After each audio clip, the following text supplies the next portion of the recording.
We most recently covered the remarkable discovery, fortunately made in the presence of numerous parties from a number of international research panels, including media personnel. Fortunate for reasons we previously covered in our last video regarding the difficulty when such an event occurs in such a situation to suppress it in the modern age, and the subsequent unusual characteristics of said discovery. A discovery the world has been fortunate to witness, further cementing mounting evidence for the past existence of an ancient giant civilization.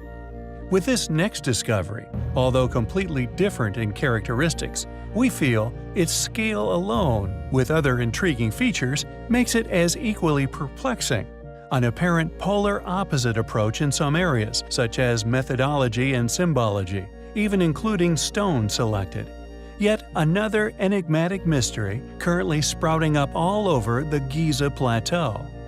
What we found initially interesting was, just like the other enormous tomb we have covered prior, its sheer size, estimated at nearly 9 feet tall and 3.5 feet wide just on the insides. Amazingly, it also initially appeared and was initially presumed to have still somehow been a mysteriously hermetically sealed tomb. This is where the open presses line runs out, unfortunately, for although it would seem the sarcophagus has indeed been opened, it has been done privately by the Smithsonian Institute.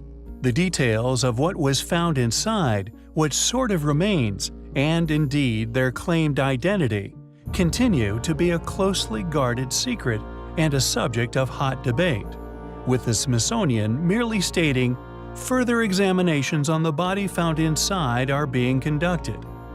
According to the head of Egypt's Supreme Council of Antiquities, quote, "There has been a remarkable find in the coastal city of Alexandria. During a routine excavation, experts uncovered a baffling Ptolemaic stone sarcophagus. It has been hailed as a major find, as it can provide insights into the great Hellenistic period in Egypt and its unique culture." End quote. Regardless of academic historians and certain institutions instantly pushing the notion that they know all about this incredible find and also what exactly could have been found within that black sarcophagus, we find the ordeal highly compelling. Inside a tunnel system carved from the solid limestone bedrock in the desert of Egypt lay 24 black granite boxes cut with the precision our modern technologies do not possess. Shaped from Aswan granite and extremely hard stone. These massive boxes remain a profound mystery for scholars who are unsure as to what their true purpose was, or indeed how old they are. Numerous well-known figures have concluded the hieroglyphics written upon them is of such poor quality it is regarded as graffiti. Many people believe Egyptian kings claimed precision-made ruins as their own. This is one of the main hypotheses put forward for the Egyptians' lack of any records of the pyramids' construction, often decorating them in a more primitive form of writing style. The suspected sarcophagi range in weight between 50 and 100 tons. Their real purpose, or maybe indeed their function, remains unclear, although they were clearly of importance. They were cut with such precision in fact they would have remained airtight for eons. Researchers like Brian Foster theorize they are clear examples of lost ancient high technology, created before the time of the dynastic Egyptians. Whatever their true purpose was, the truth is that they are beyond magnificent. Well-regarded studies, for example, into the erosion evident on the Sphinxes of Giza, have proven to indicate they may be far older than the Egyptian civilizations. By several 100,000 years, some even claiming they show evidences of past submersions. The Serapeum of Saqqara is located to the northwest of the famous Pyramid of Djoser. This necropolis, found near Memphis, Egypt, is believed in modern academia to have been built sometime around 1300 BC by Ramesses II.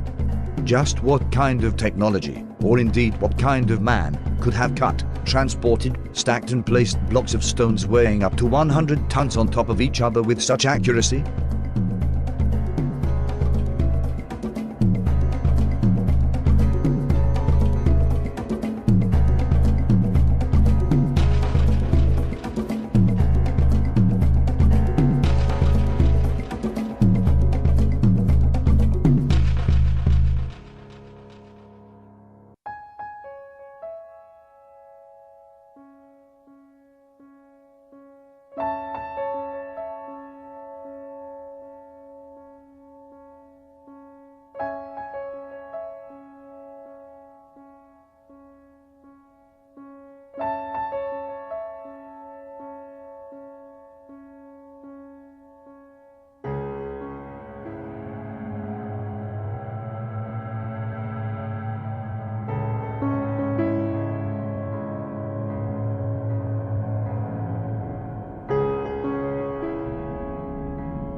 Many ancient sites found all over the world can no longer be explained away with currently attested academic opinion.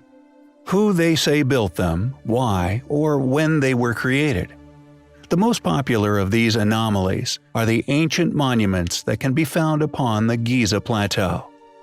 Currently explained as having been built by our copper tool-wielding ancestors a mere 4,000 years ago, somehow successfully creating some of the most precisely built and indeed enormous ancient structures found on Earth, decidedly choosing to use granite blocks many tons in weight as their building material of choice. Ironically, although these sites are somehow exclaimed as having been built by the ancient Egyptians, any actual, literal explanation of how this was actually done has never been provided. Not only is academic opinion severely lacking any logical understandings as to the construction of these sites, they seemingly attempt to ignore, and in some cases conceal, additional controversial anomalies they simply cannot understand. Enormous stone megaliths are hidden all over Giza, and especially around the base of the Great Pyramids.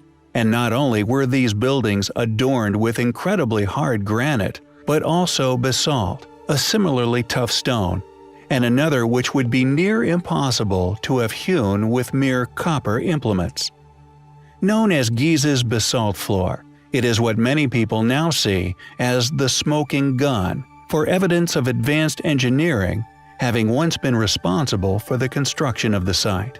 Amongst the remaining fragments of the basalt floor is overwhelming evidence of ancient machinery, telltale precision signatures left on many stones, suggesting high technology was responsible for the shaping of Giza's enormous stones.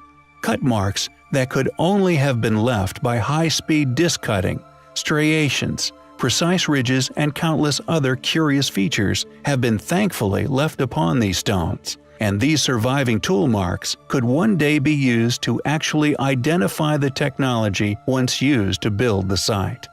We now feel that the evidence to suggest that the modern attested and mass-published theories regarding the origins of the Giza Plateau, its age, and indeed its creator's past capabilities, is currently incorrect and is now overwhelming, and that it is only a matter of time before a revival of this past knowledge and indeed understandings again begins to flourish.